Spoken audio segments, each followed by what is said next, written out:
Hi, my name is Minister Yue, and I'm recording from the island of Grand Bahama in the Bahamas, and I'm doing my first audio video teaching. Yeah, I know many of you don't like to read, and you're probably tired of just getting all of my posts on all of this stuff that I write, and I love to write, obviously. So I know there are some of you that would prefer the video audio instead of all of the written communications. So I've decided to allow this to be one of the venues in which I do my teaching, and I'm sure most of you would appreciate it. So from this day forward, I'm going to have a lot of 5 to 10 minute teachings on various topics that most people would inbox me about to teach on. And today I've decided to teach on curses. Yes, a few days ago I made a post, or I posted something on my Facebook wall as it relates to curses.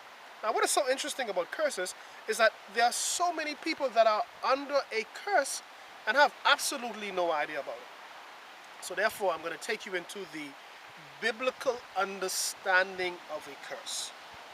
Now, I know you've heard this message probably taught many times before or preached many times before, and you probably still left your church or Bible study or whatever, still trying to figure out whether or not you understood it. Am I really cursed? Blah, blah, blah. So today, I'm going to give you an in-depth but very brief, because it's going to be a series of this, teaching on curses. Now, in order to understand a curse, we must first understand what a blessing is. And in Genesis chapter 1, verses 28, the Bible says that God blessed them. But who is the them that he's speaking of? Adam and Eve. However, when he blessed them, they were able to do something that they obviously couldn't do before. So before I even get into that part, we must first understand that a blessing empowers us to do something that we could not do before. However, a blessing isn't anything physical or anything material. Actually, it's something spiritual that enables us physically to achieve, to possess, and to be successful at things that we could not be before. So, in Genesis chapter 1, verse 28, God blessed Adam and Eve, a union, and he blessed them to do what? To be fruitful, to multiply, to replenish, and to subdue the earth.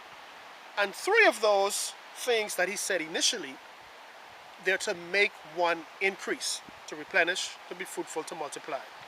The fourth thing he said is to subdue, meaning to restrain, something that is obviously resisting you. Now, a curse is just the opposite to that.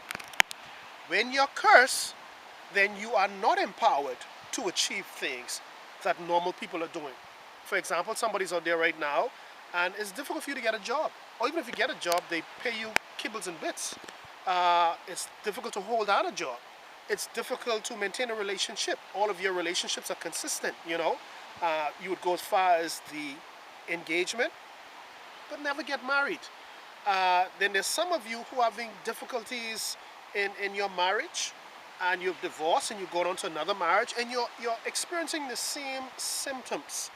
All of these things, anything that you find to be consistent in different relationships, can be labeled a curse if it's something negative, that is. So we want to know today, Kevin, how does these things happen? Well, in order for a curse to happen, the initiation of it has to be a breaking of the law, the precepts, the commandments of God. As a matter of fact, in Deuteronomy chapter 28, verse 15, it tells us that if we do not hearken, obey, and observe the commandments or the laws of God, it says not only will we bring about a curse upon ourselves, but the curses will overtake us. Now that's interesting, because to overtake means to go ahead of you.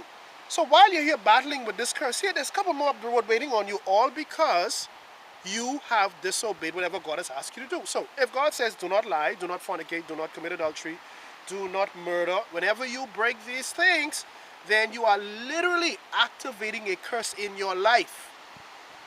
Another way that it can happen, your family lineage, mama and papa them, great, super great Grammy them, who were engaged in certain things that was contrary to the laws of God.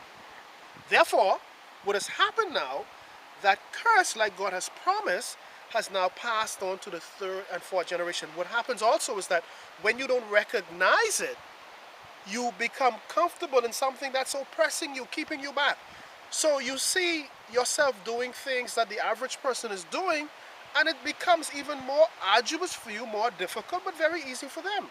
Things that are very simple for people to succeed in, you have eternal hell in trying to make ends meet.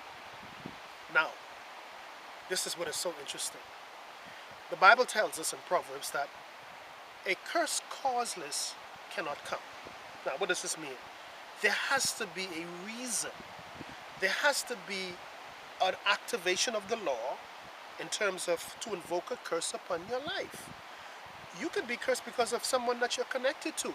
You could be cursed because of some particular item in your home, some statue, some book, or whatever it is. And all of these things give the demonic forces the legal right to come into your life and make life difficult for you. I want to wrap up right here because it's going to be very brief, like I told you. Kevin, I'm cursed. I hear you, Minister Kevin, and that sounds very wonderful. But what happened? I mean, I understand the effects of a curse, but what is actually happening to cause stuff to become difficult? I'm glad that you asked, because a curse is something entirely spiritual. The effects of a curse become physical. What are you talking about, boy? Watch this. Remember the story in Job?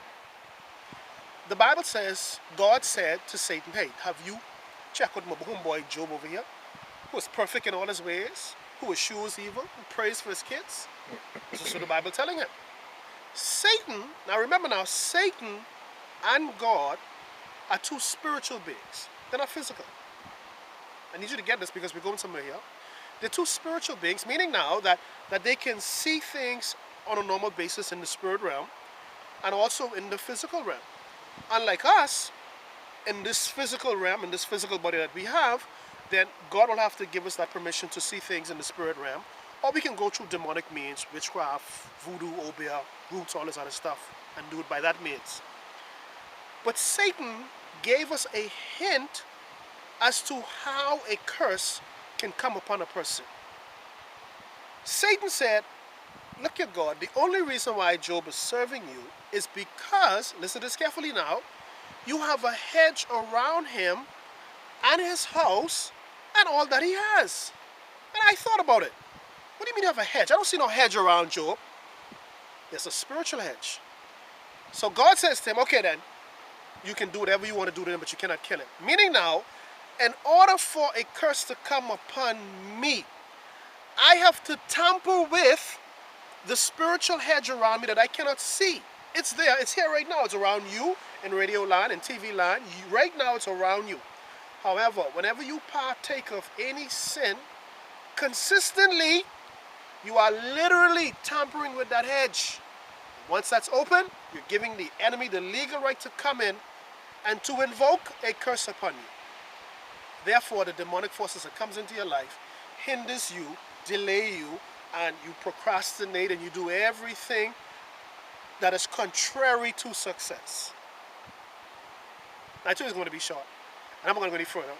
But tomorrow, come back here and we're going to have a wonderful time because I'm going to take you even deeper into this curse thing. But let me leave you with this. Any curse that comes about in your life, it has to have your permission.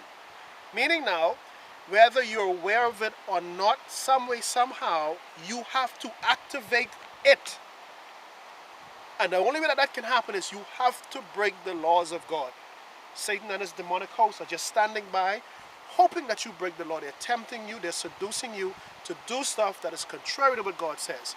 And once it's contrary to what God says, then you are giving these demonic forces, the demonic hosts, every opportunity to invade your life. So join me next time, Minister Ewing, Freeport, Bahamas, and we're going to do more of this teaching tomorrow. You have a good evening.